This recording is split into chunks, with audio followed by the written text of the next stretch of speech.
ba événement na bino ya minene oyo nyonso ko organiser ezala okoyamba 300 500 2000 personnes na makambo etali bakiti désormais esika ya kosala confiance emonani Sarato la agence balobi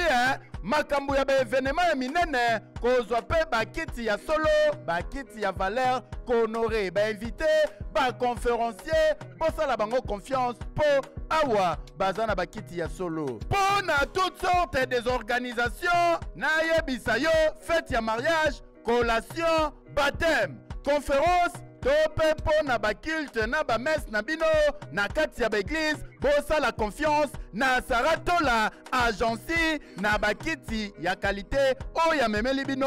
oyo pe bokozwa yango nulle part ailleurs kiti oyo ebukanaka te kiti oyo eyokisaka bato soni te oyo navandaki na se retrouve na se oyo navandaki ebebisinga bilamba oyo se te tobolinga ekotinga awa makambo wana ezalaka te bakiti ya qualité bakiti ya solo bakiti oyo soko vandi posa ya kotelemeza te nulle part ailleurs kaka na Sarato la agence olingi business na yo réussir olingi affaire na yo olingi fête na yo to organisation na yo ekende malamu na bakiti ya solo alors lelo adresse ya Sarato la agence ese yebani ezali na croisement ya boulevard du 30 juin na avenue Wangata na immeuble Shell 6e niveau appartement B awa on se retrouver na téléphone benga na plus 243 82 38 71 733 on se retrouver fête na yo événement na yo leki kitoko avec bakiti ya solo